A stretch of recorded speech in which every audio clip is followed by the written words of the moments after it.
Sumita Karir. Over the next 30 minutes, we'll be taking you through the top stories that we're tracking here on ET Now on Rush Hour from the world of business, politics, economy, and of course, geopolitics. So let's start then with a check at the global markets. Global markets, well, they continue to be jittery, even as President Donald Trump has said that the United States will negotiate with countries on tariff rates. President Donald Trump will be holding talks with Japan today and tomorrow with Italy. In fact, the Prime Minister of Italy, Giorgia Meloni, will be meeting him. In fact, earlier as well, he said that he is currently in talks with at least 70 countries around striking deals that are beneficial for the United States. While that may be the case, but uncertainty around China is building up as 245% tariffs have now been slapped by the United States on Chinese goods. President Donald Trump has authorized an investigation into national security risks, and a new tariff baseline for China was part of that release by the White House administration. In fact, the United States earlier levied 145% tax, but now that has been upped. China, meanwhile, has retaliated and has demanded for trade talks and has said that it will engage in trade talks if Trump shows respect. And China has also said that the country is willing to address China's concerns around American sanctions. So on the back of all of that news flow, Asian markets traded mostly lower after Wall Street declined overnight as investors are assessing quarterly earnings and tariff worries. They continue to weigh in on investor sentiment. Let's take a look at how trade on Wall Street is shaping up. Well, currently all indices are in the red. The Dow Jones is down by over 140 points. In fact, the Nasdaq has taken a major dive. It is down by close to 300 points, of course, on the back of news around Nvidia that has come in on curbs that will be imposed on AI Nvidia chips. And then of course S&P 500 is also down by close to 50 points. So that's how trade on Wall Street currently is shaping up. But of course the big focus remains China. So how soon talks between the United States and China can happen? What will be the outcome? And what are global markets digesting? Are they digesting uncertainty around the trade policy just yet? Let's put some of these questions to our guest who's joining us live right now, Jeff Dennis, who's an independent markets commentator. Thank you very much, Jeff, for joining us here on ET Now. In fact, I was just speaking about, whether markets have digested the pains or not, because we've seen a bloodbath over the past few days. A lot of bad news, however, many experts are saying that it is out. So how should investors now be looking at the market? Are they pricing in a middle path already as far as United States and China, as far as those negotiations go? I think it's just very difficult to be sure. I think it's certainly the case that the worst of the selling appears to be over for now. And I think that's probably because a lot of the tariff stories that we're talking about here have now got priced in. Although, as you've just highlighted, we've got a long way to go in terms of negotiations within individual countries. For me, the reason why I'm still pretty cautious about markets like the US and also China is that this has got a long way, I think, to go before we get any sort of resolution in terms of trade talks with China or indeed with other countries. The UK seems quite close, but that may be the only exception.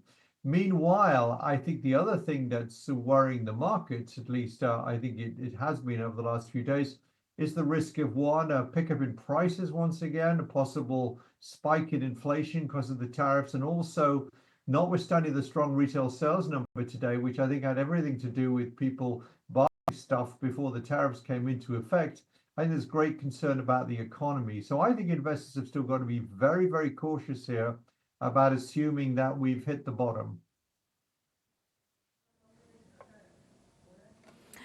Right, Mr. Dennis, in fact, just to add to that, even though China posted a better than expected GDP number, however, UBS has also downgraded its GDP forecast for China going forward. Up till now, the forecast was better, but going forward from here on, well, they are saying that they are factoring in a more than 2 percentage points drag on China's GDP growth. So how severe could the second order impact be, and how will that, in a consequence, be impacting the markets? What kind of an impact do you see on the markets as a result of that? Oh, I think the second order impact here could be very, very significant. Basically, the GDP number in the first quarter, which was stronger than expected, had a lot to do with the flip side of the retail sales of the US. In other words, China's been exporting a lot of stuff to the West and to their trading partners, including the US, of course, until, before the tariffs really kick in properly. And so you had a big boost to GDP from exports. Now, going forward, that's going to fade away, and it's going to fade away pretty quickly as far as I'm concerned. And meanwhile, you've still got all the old challenges that China is facing in terms of economic growth, which are the very, very weak consumer and the softness of the property market. So I would not be too much excited by this Q1 number because I think it's due to temporary factors. And therefore, I think the logic is going forward that the Chinese market will probably be under pressure once again as we start to see some economic data that start to flow through when the impact of these tariffs begins to happen. Absolutely, Jeff. So what are going to be your top bets in terms of geographies that you're looking at? Well, I think the big winner from the tariffs, the tariff chatter and the tariffs imposition so far, including, of course, the 10% we're seeing across the board, with the threat, of course, that the reciprocal tariffs come back on the table in the early part of, I guess, the early part of, where are we now? May. I think the big winner regionally is Latin America, which has held up very, very well because Brazil, for example, will sell a lot of soya beans to China if the Chinese-US trade war continues at its sort of at the height it is right now, and other agricultural products as well. Brazil only faces 10% tariffs into the US. I think Mexico also will do relatively well because tariffs are absent if goods, quote unquote, are consistent with the USMCA treaty. And then if you look at the data elsewhere in the world, India has been really resilient. And I think that will continue. India is barely down in dollar terms since Liberation Day. I see from your chart that it's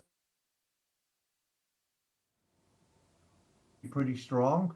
Inflation's falling sharply now, and we don't know how much further it's going to go. And of course, we've had an interest rate cut. So I see India as being very defensive here. I see Latin America being very defensive. I think parts of EMEA will be defensive as well. Whereas China, Taiwan, to a certain extent, Korea, ASEAN region, they are, I think, will all be in the firing line here, so to speak, until we get these tariffs resolved, if we ever get them resolved. Absolutely, Jeff, and that is something that we'll have to watch out for. But the United States largely is looking at building a coalition against China, and that's what reports are suggesting. So, of course, these moves indicate that US-China trade relationship would be a fractious one over the next at least couple of months, if not years. So how do you really expect the China plus one story to play out with respect to India? You stated that you're optimistic about India amongst other geographies, but how do you particularly expect that story to play out? Because, there is optimism around China plus one. However, experts are also suggesting that it may take a lot of time before supply chains are shifted completely to India. I think that's right. It will take a fair amount of time. But I think the point is India is always a relatively defensive market in terms of EM. It's much, much more defensive and low beta than a Taiwan or a Korea or a China. And we must not forget that right now, before there's any suggestion these trade talks are starting, we're looking at 145% tariffs on Chinese goods into the US, 125% tariffs on US goods into China. So that relationship will basically break down.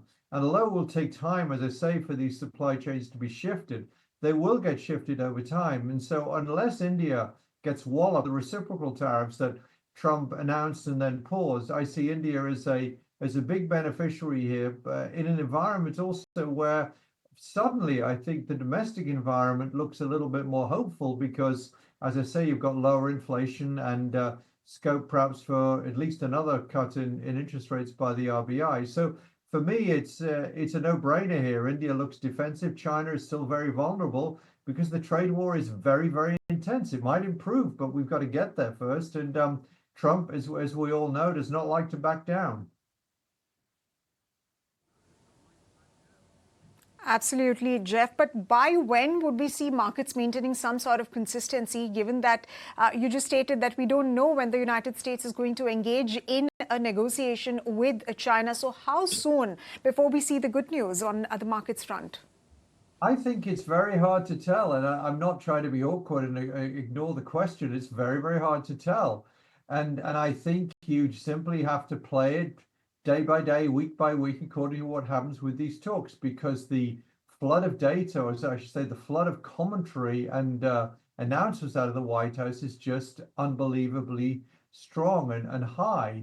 Um, my best bet would be that come sometime in the second half of this year, we'll get some sort of stability in the tariff situation. We'll get trade deals with perhaps a number of countries that allow the tariff situation to stabilize. And when that happens, investors and analysts can price in, can analyze what's a fair value for a market, what's a fair value for a currency, what's a fair value for a stock. But we've got to get there first. We haven't even had one trade deal yet. These trade deals are hard to negotiate. Although the UK may be close to one, I think the best bet at the moment, as I say, is to favor stocks that and countries that are not going to be hit by reciprocal tariffs. I mean, 10% on Brazilian exports to the US versus 125, I should say, for Chinese, I'm sorry, 145 for Chinese exports into the US.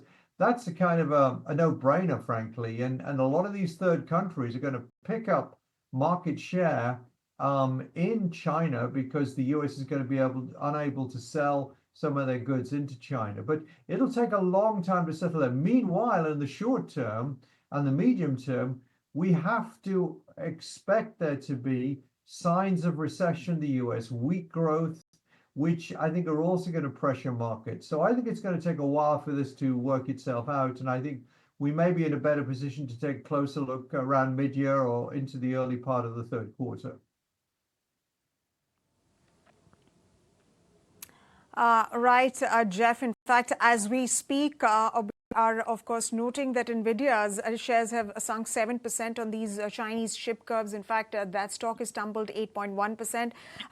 In fact, Wipro is also down. Some other shares are also down. So Nasdaq, of course, that is trading lower. That's currently trading, lower than 300 points in a trade as of now. But speaking specifically about the European markets, now that Italy's Prime Minister Giorgia Meloni is going to have a likely engagement with Donald Trump, perhaps a deal as well with Donald Trump, how do you really see the European markets getting impacted? You also stated that the UK FTA, a deal with the United Kingdom, could be the first one to come up.